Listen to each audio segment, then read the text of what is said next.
প্রতিদিন তো ইফতারের সময় ছোলা মুড়ি পেঁয়াজু ভাজি পুরি সব কিছু হয়েই থাকে। আজকে একটু হোক না অন্যরকম ইফতারি, কেমন হয় বলেন তো যদি একটু অন্যরকম ইফতারি করা যায়। তো হ্যালো এভরিওয়ান, আসসালামু আলাইকুম, কেমন আছেন সবাই? অনেক দিন ধরেই মন চাইতেছে যে ইফতারিতে কয়দিন ধরে ভাজি পুরি খেতে খেতে মন চাইতেছে একটু অন্যরকম কিছু খাই।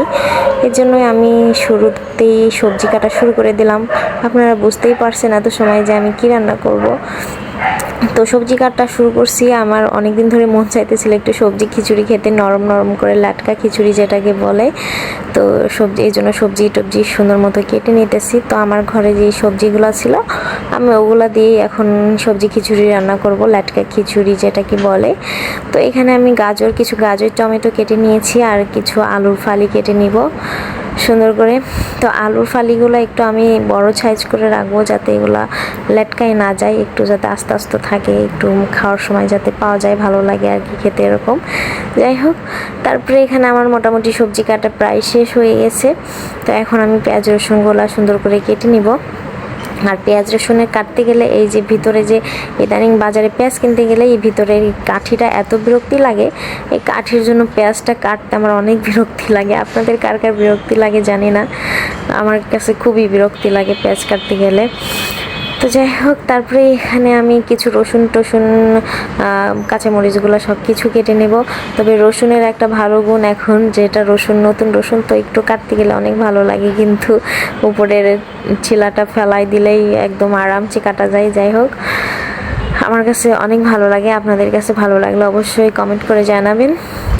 তারপরে আমার মোটামুটি সব কাটা শেষ। এখানে শুধু খিচুড়ির জন্য না, অনেক রকমের তরকারির জন্য সেরি রান্না হবে। তো ওইটার জন্য আমি সব রকমের একবারে সব কিছু কেটে কুটে রেডি করে নিয়েছি। তো যাই হোক, আমি এখানে চাউলের সাথে মসুরির ডাউল দিয়ে দিতেছি সবগুলো। এখন ডাল অ্যাড করে তারপর আমি ধুয়ে নিব। আর এখানে কিছু মুগ ডালও দিয়ে দিব আমি। তো মুগ ডালগুলো আগে একটু ভেজে নিতেছি। তারপর আমার মুগ ডাল ভাজা শেষ হয়ে গেলে আমি চাউলের মধ্যে দিয়ে দিব। তারপর আমার কাছে কিছু মটরশুঁটি কলাই ছিল, যেটাকে আমরা কলাই বলি, তো এগুলোও একটু দিয়ে দিব যাতে স্বাদটা একটু ভালো লাগে। তারপর আমি সুন্দর করে ডাউলগুলো ধুয়ে নিয়ে এখন সব রকমের মশলা পেঁয়াজ রসুন সব কাঁচামরিচ সবগুলাই দিয়ে দিব, দিয়ে একদম সুন্দর করে মাখাবো সব কিছু। এখানে যে লবণ, স্বাদ মতো লবণ টবণ, তারপরে হলুদ গুঁড়া, এগুলো দিয়ে সুন্দর করে। আর এখানে কিছু যে মশলাও দিয়ে দিলাম, দারচিনি এলাচ এগুলো দিয়ে দিলাম, কিছু শুকনো মরিচও ভেঙে দিয়ে দিলাম। তো সব কিছু দেওয়া হয়ে গেলে আমি এখন সুন্দর করে চটকাবো, মাখানো।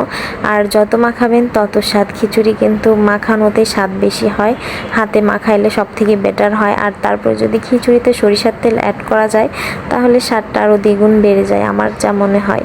তারপরে আমি একটু শুধু সরিষার তেল না, পাশাপাশি একটু সয়াবিন তেলও অ্যাড করে নিলাম। তো আর এখানে বাকি সবজিগুলাও অ্যাড করে দিব। আমি এখনই সবজিগুলো দিয়ে দিব। সবজিগুলো দিয়ে এখানে একটু পালং শাকও আমি নিয়ে নিয়েছিলাম।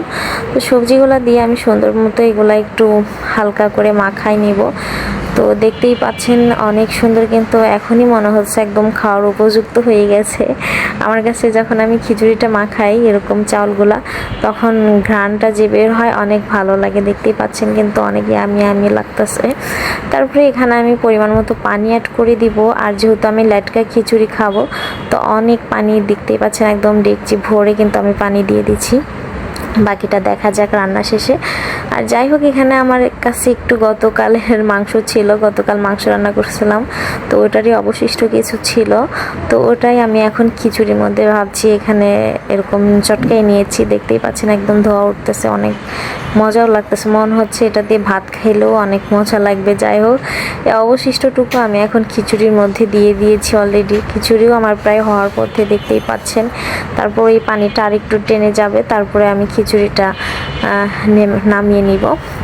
আর এখানে আমি একটু ঘুটনির সাহায্য। আর এদিকে আমাদের হচ্ছে, আমি যদি এটা তেমন একটা খাই না, ওরা বলে চটা আর কি, আমার হাজব্যান্ড এটা খুবই ফেভারিট, তো তার জন্য চটা রেডি করা হচ্ছে। সে লাটকা খিচুড়ি তেমন একটা পছন্দ করে না, এটা মূলত আমরা সবাই পছন্দ করি। আর এখানে যে তার জন্য চাপা শুটকি ভর্তা হবে, সে ওই চটা দিয়ে চাপা শুটকি ভর্তা দিয়ে এগুলো খাবে, তার ইফতার আজকে এটা। আর আমাদের ইফতার হচ্ছে লাটকা খিচুড়ি। তো আম্মু এদিকে হচ্ছে, শাশুড়ি মা হচ্ছে এদিকে শুটকি ভর্তা করে দিচ্ছে তার জন্য। আর আমাদের খিচুড়ি একদম ডান।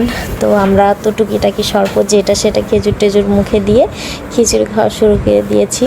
তো খিচুড়িটা প্রচণ্ড ধোয়া উঠতেছে, একদম গরম গরম খিচুড়ি সাথে ডিম ভাজি, আহা হা কী যে মজা হয়েছে।